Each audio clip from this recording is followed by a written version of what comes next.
Vídeo- No vídeo de hoje irei falar sobre o personagem Klaus, da série Umbrella Academy. O Klaus é um personagem extremamente interessante filosoficamente, porque ele vive exatamente o conflito entre fuga da dor, busca de prazer e medo da realidade, e tentativa de controle emocional. Isso conecta diretamente com hedonismo, epicurismo, estoicismo e até mesmo existencialismo. O trauma do Klaus. O ponto principal é: o Klaus não usa droga apenas por prazer. Ele usa drogas para silenciar, anestesiar, fugir, diminuir sofrimento psicológico. Ou seja, bebidas e as drogas funcionam como fuga da realidade. E isso filosoficamente é importante, porque existem dois tipos muito diferentes de busca pelo prazer: o prazer saudável e o prazer anestésico. O prazer anestésico é o prazer que tem como objetivo diminuir o sofrimento psicológico. O Klaus, ele vive o prazer anestésico, o segundo tipo de prazer que eu falei. A relação com o hedonismo. O hedonismo defende busca pelo prazer e evitar dor. Só que existem duas formas diferentes de hedonismo. O Klaus vive um hedonismo descontrolado e impossível. Ele bebe compulsivamente, usa drogas constantemente, evita enfrentar a realidade, evita sofrimento emocional, evita os mortos e evita o medo. Ou seja, o prazer para ele não é construção de felicidade, é anestesia emocional. O detalhe importante: o Klaus não está buscando felicidade. Ele está tentando escapar do sofrimento. Porque, filosoficamente, felicidade é diferente de anestesia. O problema filosófico do Klaus: quanto mais ele foge, menos controle ele tem, mais medo ele sente, mais dependente ele fica, mais frágil emocionalmente ele se torna.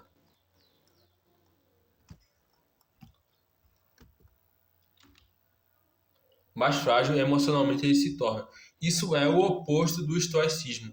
O estoicismo diria algo como: você não controla os mortos existirem, mas controla sua resposta emocional diante disso. O Klaus faz exatamente o contrário.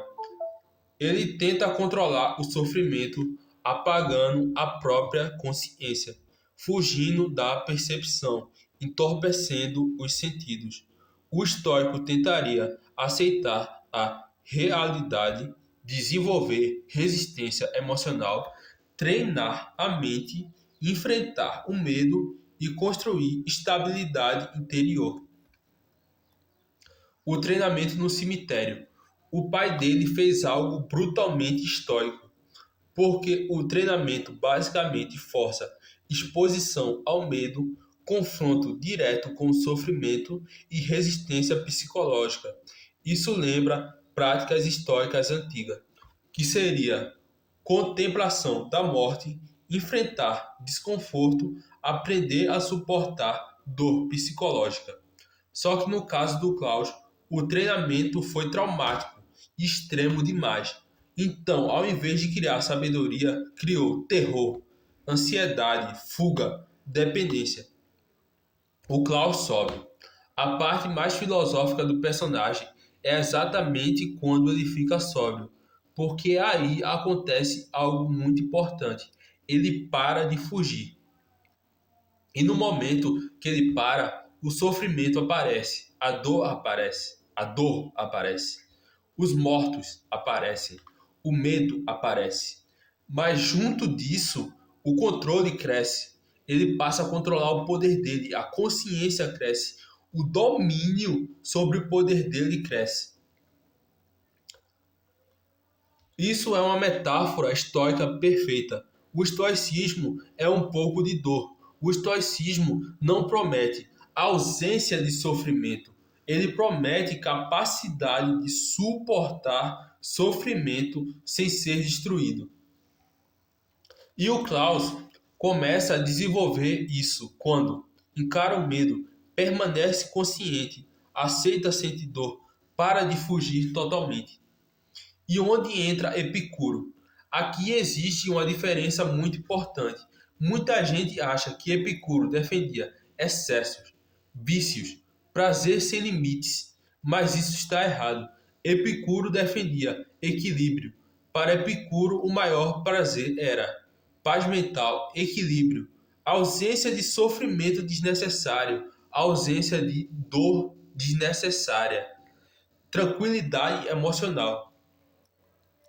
Na verdade, Epicuro provavelmente criticaria o estilo de vida do Klaus, porque o excesso gera sofrimento, dependência gera escravidão e vício destrói tranquilidade.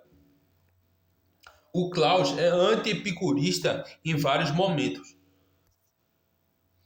porque ele vive excessos, impulsividade e fuga extrema e instabilidade emocional. Epicuro diria: isso produz mais dor do que prazer. O paradoxo de Klaus: quanto mais ele tenta evitar sofrimento, mais sofrimento ele cria. Isso é profundamente filosófico. Um momento da sobriedade. Quando ele fica sóbrio, dói, a dor aparece, assusta, machuca, mas também ele cresce, amadurece, aprende, evolui e controla o poder dele. Agora é existencialismo no Klaus.